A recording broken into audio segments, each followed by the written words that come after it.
আসসালামু আলাইকুম। পরিবর্তনে ইউটিউব চ্যানেল আপনাকে স্বাগতম। গরিব কৃষকের বড়লোক হয়ে ওঠার একটি অনুপ্রেরণামূলক গল্প তুলে ধরা হল। গল্পের নাম মাটির মানুষ থেকে স্বপ্নের সিঁড়ি। গ্রামের এক প্রান্তে ছোট্ট কুঁড়েঘরে বাস করতেন রশিদ আলী। তিনি একজন গরিব কৃষক। বাবা মার রেখে যাওয়া এক টুকরো জমিতেই তার জীবিকা। বন্যা, খরা, কখনো ফসলের দাম না পাওয়া, এসবের মধ্যেই দিন কেটেছে তার। কিন্তু রশিদের ছিল এক অসাধারণ গুণ, পরিশ্রম আর নতুন কিছু শেখার আগ্রহ।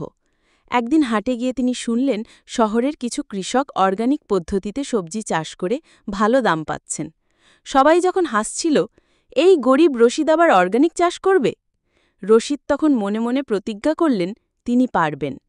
তিনি গ্রামের কৃষি অফিসে গিয়ে পরামর্শ নিলেন, ইউটিউব থেকে শেখা শুরু করলেন এবং তার ছোট্ট জমিতে অর্গানিক পদ্ধতিতে লাল শাক, ঢ্যাঁড়স, করলা ইত্যাদি চাষ শুরু করলেন।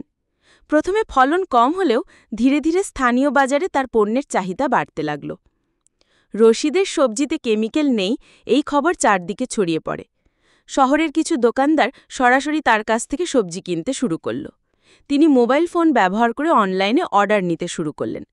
এরপর ধীরে ধীরে আরও জমি লিজ নিলেন, ৫ জন কৃষককে চাকরি দিলেন এবং একটা ছোট্ট রশিদ অর্গানিক ফার্ম নামে ব্র্যান্ড তৈরি করলেন। মাত্র ৬ বছরে সেই গরিব কৃষক রশিদ এখন একজন সফল উদ্যোক্তা।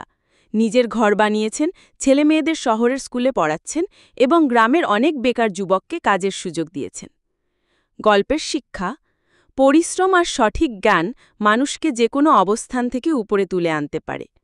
প্রতিকূলতা কখনোই স্থায়ী নয় যদি নিজের ওপর বিশ্বাস থাকে। প্রযুক্তি ও নতুন চিন্তাধারার ব্যবহার গ্রামের কৃষিকেও বদলে দিতে পারে।